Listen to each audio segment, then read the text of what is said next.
നമസ്കാരം. ഇന്നു പരിചയപ്പെടുത്തുന്ന പഴവർഗ്ഗം മംഗോസ്റ്റിൻ ആണ്. നാട്ടിലും വിദേശത്തും ഏറെ പ്രശസ്തമായ ഒരു പഴമാണ് മംഗോസ്റ്റിൻ. പഴങ്ങളുടെ റാണി എന്നാണ് ഈ പഴത്തെ അറിയപ്പെടുന്നത്. മംഗോസ്റ്റിൻ എന്ന പഴത്തിൻ്റെ ജന്മദേശം മലേഷ്യയാണ്. 19-ാം നൂറ്റാണ്ടിൽ മംഗോസ്റ്റിൻ നമ്മുടെ നാട്ടിലെത്തി.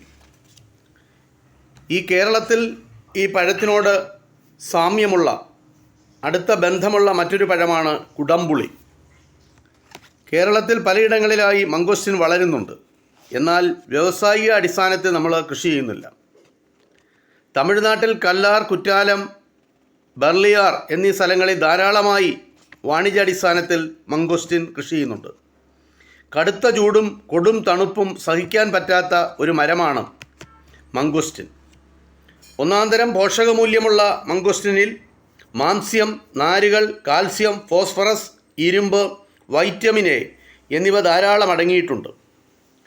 ഒരു ചെറിയ പന്തിൻ്റെ അത്രയും വലിപ്പമാണ് മംഗോസ്റ്റിനുള്ളത്. പഴത്തിന് തവിട്ട് കലർന്ന പർപ്പിൾ നിറമാണ്. പുറന്തോടിനുള്ളിൽ വിത്തിനോട് ചേർന്നിരിക്കുന്ന മാംസളഭാഗമാണ് നമ്മൾ കഴിക്കുന്നത്. ഇതിന് നല്ല മധുരമാണ്. മംഗോസ്റ്റിൻ്റെ ഔഷധഗുണം വളരെ പ്രസിദ്ധമാണ്. ഉദരസംബന്ധമായ ഏത് അസുഖത്തിനും ഇത് നല്ലതാണ്. കായ്കളുടെ പുറന്തോട് ഉണക്കിപ്പൊടിച്ച് മരുന്നായും ഉപയോഗിക്കുന്നുണ്ട്.